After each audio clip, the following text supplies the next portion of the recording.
Hello പിന്നില്ലേ നമ്മൾ ഇർഫാന്റെ birthday ഉണ്ടെന്ന് നമ്മളെ ചെക്കൻ ആകെ ബർത്ത്ഡേന്റെ പൊലിവിലാണ് കേട്ടോ. അപ്പൊ പിന്നെ എന്തായാലും നമ്മൾ ഡ്യൂട്ടി കഴിഞ്ഞ് പോവാണ്. ഡ്യൂട്ടി കഴിഞ്ഞ് പോയിട്ട് നമുക്ക് രാത്രി പരിപാടി ഉണ്ട്. പിന്നെ പരിപാടി കാണാം നമുക്ക്. സെറ്റ് ആക്കി റെഡി?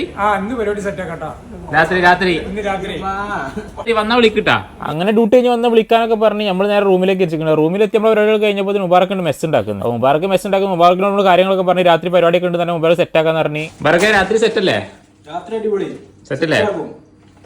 അവര് ഡ്യൂട്ടി 1 മണിക്ക് കഴിഞ്ഞ് നിൽക്കുന്നുണ്ട്. നമ്മൾ വിളിക്കണമെങ്കിൽ കുറച്ച് നേരം ഉറക്കത്തിൽ നമ്മൾ ആരെങ്കിലും വിളിച്ചാൽ നമുക്ക് ദേഷ്യാണ് കേട്ടോ. അങ്ങനെ അവിടുന്ന് നീറ്റ് നമ്മൾ ടൈം നോക്കിയപ്പോൾ 2:15 ആയിക്കുന്നുണ്ട്. അപ്പൊ അങ്ങനെ നേരെ നീച്ച് ബെഡിൽ കുറച്ച് നേരം ഇരുന്ന് അത് നല്ല പാട്ടും ഡാൻസ് ഒക്കെ കേൾക്കുന്നുണ്ട്. അപ്പൊ എന്തായാലും നമ്മൾ ഹാളിലേക്ക് പോയോക്കട്ടെ. നമ്മളെ ചെക്കൻ്റെ ബർത്ത്ഡേ അല്ല. അപ്പൊ എന്തായാലും പോയി സെറ്റ് ആയി കൊടുക്കാം നമുക്ക്. ഞാൻ ആൾക്ക് വന്നപ്പോൾ എല്ലാവരും തൊപ്പി എടുക്കുന്നു. ഞാൻ വിചാരിച്ചു ആരെ ബർത്ത്ഡേ ഇപ്പോൾ ശരിക്കും ഇവിടെ അതിൻ്റെടാ അങ്ങനെ എനിക്കും തന്നിട്ട് തൊപ്പി. അപ്പൊ ഞാനും വെച്ചത്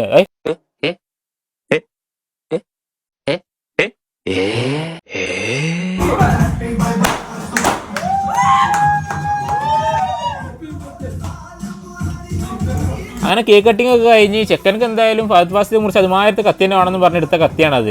അപ്പോൾ അതൊക്കെ കഴിഞ്ഞ് ചെക്കന് നമുക്കൊരു വീസ് കൊടുന്നു. അങ്ങനെ ചെക്കന് നമ്മൾ ബർത്ത്ഡേ വിഷ് ചെയ്ത് ഇനിയും ആയുസ് നീട്ടിയിട്ട് തെറ്റെന്നും പറഞ്ഞ് എല്ലാവർക്കും കേക്കൊക്കെ കൊടുത്ത് ചെക്കനാകെ സന്തോഷത്തിലാണ് കേട്ടോ. അപ്പോൾ അതൊക്കെ കഴിഞ്ഞത്തെ വ്ളോഗ് കഴിഞ്ഞിട്ട് ഓക്കെ ബൈ സെറ്റ്.